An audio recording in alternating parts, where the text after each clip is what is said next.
प्रदेश सरकार ने एक बेहतरीन सोच के साथ प्रदेश के शिक्षा कर्मियों को संपूर्ण संविलियन की सौगात दी है, जिसके अंतर्गत 2 वर्ष की सेवा पूर्ण कर चुके समस्त शिक्षा कर्मियों का संविलियन किया गया है। और राज्य के उच्च अधिकारियों ने भी, जिसमें डीपीआई श्री जितेंद्र शुक्ला सर ने 31 अक्टूबर को ही हमारा संविलियन आदेश जारी कर दिया था। इसके पीछे उनकी सोच यह थी कि समय पर शिक्षा कर्मियों को वेतन नसीब हो सके, लेकिन निचले कार्यालयों की लापरवाही के चलते कई जगह अभी तक वेतन भुगतान नहीं हो पाया है।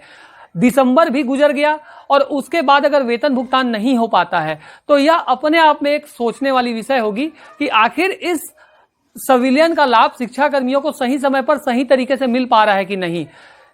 कई जगह पर एम्प्लॉय आईडी जनरेट नहीं हो पाए हैं, कहीं पर ट्रांस शिफ्टिंग के फॉर्म नहीं भेजे गए हैं, और जो सबसे बड़ा ताजा मामला निकल कर सामने आया है उसमें यह हुआ है कि वह शिक्षा कर्मी जो अप्रशिक्षित हैं उसका वेतन निर्धारण संविलियन के आदेश की गलत व्याख्या करते हुए पंचायत के बेसिक वेतन मानकर किया जा रहा है। यानी किसी व्याख्याता को न्यूनतम वेतन 38,100 को बेसिक मानकर करना चाहिए, तो उसकी जगह उसका जो पंचायत का वेतन मान है 5300 रुपए उसे बेसिक मानकर किया जा रहा है, जिसके चलते हास्यास्पद सी बात है कि जो शिक्षक पहले 16,000 वेतन पाते थे वह इस बार 14,000 वेतन पाए हैं।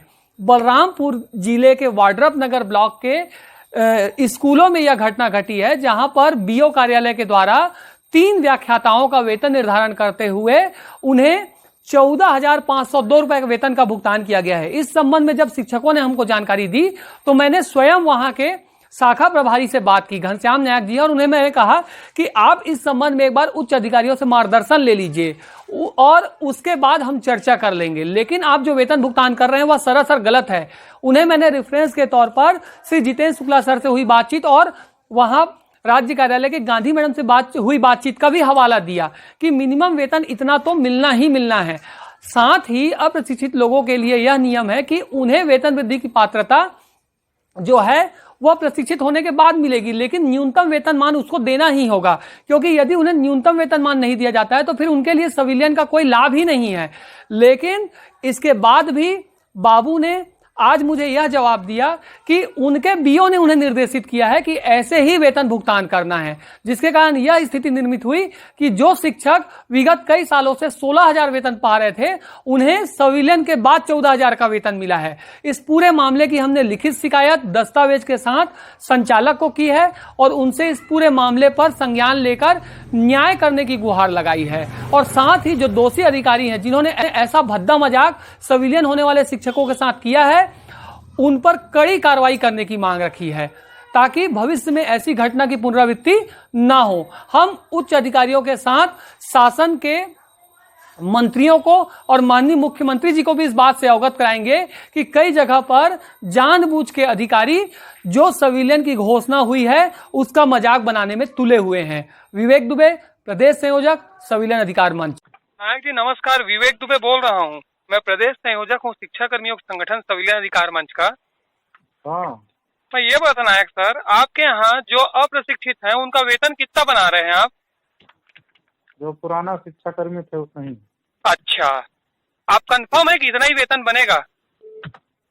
तो आदेश के तहत तो हम कंफर्म। आदेश के तहत नहीं, आदेश इसलिए दिया गया है कि उनके में वेतन वृद्धि की पात्रता उनको नहीं रहेगी अभी, ठीक है, और वो निर्धारण जो है वेतन वृद्धि का है।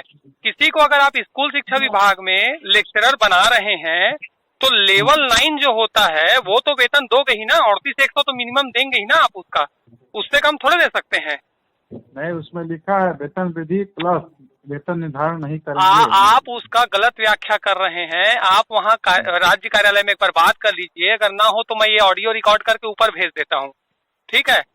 आप उसको पूछ लीजिए, आप अपने हिसाब से 5600 मत बनाइए। जो मैं बोल रहा हूँ लॉजिक को समझिए कि सर वहां पर क्या होता है, जैसे कोई व्यक्ति लेक्चरर बन गया है तो स्कूल शिक्षा विभाग में लेक्चरर जो है क्लास 2 का पोस्ट है, तो उसका जो मिनिमम वेतन होगा वो तो आप देंगे ही ना भाई उसको, उससे नीचे कैसे देंगे किसी कर्मचारी को? आप शिक्षा कर्मी का मतलब पंचायत विभाग का वेतन मान देंगे क्या स्कूल शिक्षा विभाग के कर्मचारी को? हम तो इस विषय में पूरा अधिकारी से बात करके रखे हुए हैं।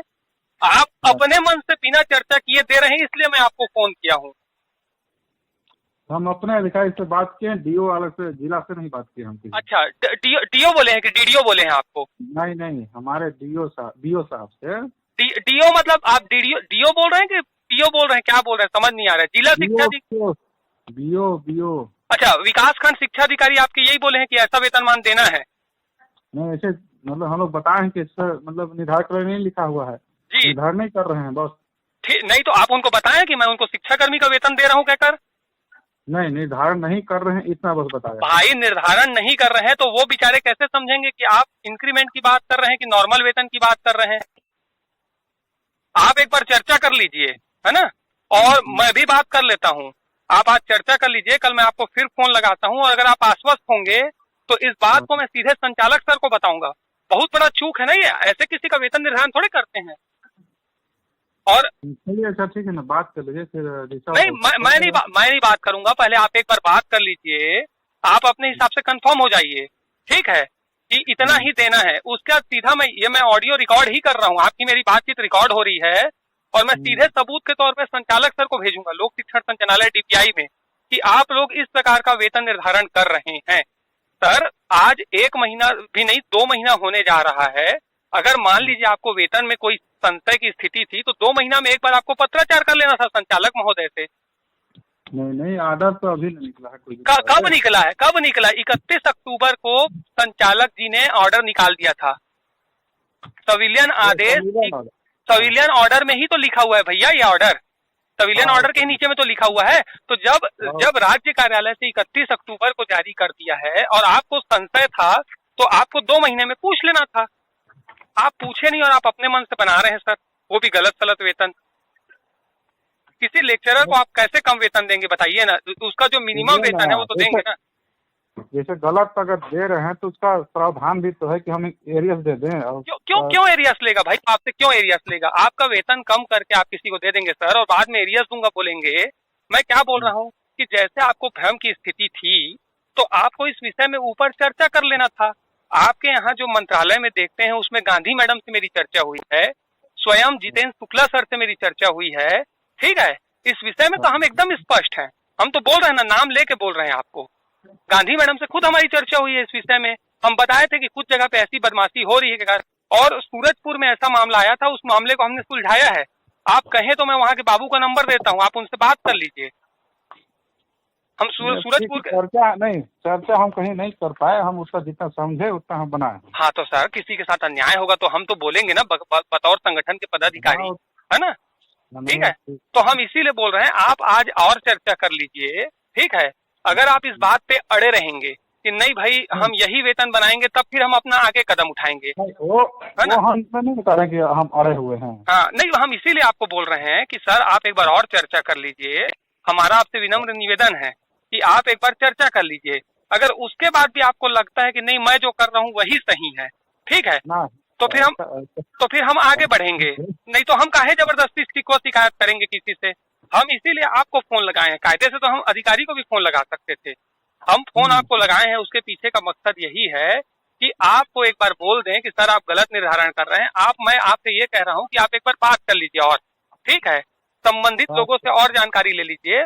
और मैं आपको सूरजपुर के बाबू का नंबर भी दे रहा हूँ, जिनसे पहले यही स्थिति आई थी, हमने उनसे छपाया और बाकायदा बिल लगा के उनका बिल पास हुआ है, ठीक है। हम तो आपको गांधी मैडम का भी नाम बता रहे हैं ना, कि जो मंत्रालय में गांधी मैडम बैठती है ना, जो ट्रैवल देखती हैं चावरे सर के नीचे, उनसे भी मेरी बात हुई थी इस विषय को लेकर। किसी को सर लेक्चरर के मूल वेतन से नीचे आप दे ही नहीं सकते, नहीं तो उसके सिविलियन का क्या मतलब रह जाएगा, उसका सिविलियन ही मत कीजिए फिर। सही बोल रहा हूँ कि नहीं भाई, उसका सिविलियन का क्या मतलब रहेगा? अगर आप पंचायत का वेतन दोगे तो पंचायत से ही ले लेगा वो वेतन, फिर आपके स्कूल विभाग में आने का क्या मतलब है? तो आप उसकी गलत व्याख्या कर रहे हैं। वो निर्धारण जो है वो वेतन वृद्धि के बाद का वेतन निर्धारण है, ठीक है। तो आप एक बार चर्चा कर लीजिए, हम आपको भेज देते हैं, बाबू का भी नंबर भेज देते हैं जिससे हम सूरजपुर वाले से सुधरवाए थे, ठीक है। और आप चर्चा करके देख लीजिए, आप कल मैं आपको फिर एक बार लगाऊंगा, ठीक है, उसके बाद फिर अपन आगे देखेंगे। ठीक, ओके सर। जी विवेक दुबे, नमस्कार। नमस्कार। बात किए, पता किए उसके विषय में? हाँ, क्या है वो? साहब बोले ठीक तो लिखा हुआ है, कहाँ गलत लिखा है, सही दिए हो। अच्छा, मतलब साहब ये कह रहे हैं कि जो शिक्षाकर्मी जिसका नियमितीकरण नहीं हुआ है उसको पंचायत का ही वेतनमान भुगतान होगा। जी, यही है ना आप लोग की तरफ से स्टैंड? हाँ हाँ ठीक है सर, क्योंकि ना 16-17 हजार मिला है, जो मतलब जो पहले पंचायत का मिलता था वही हाँ, वेतन आप लोग प्रदेश में मतलब एकमात्र डीडीओ है जो ऐसा दिया गया है ना? हाँ ठीक है, हाँ चलिए ठीक है, मैं ऊपर सूचना भेजता हूँ सर जी। हाँ ठीक।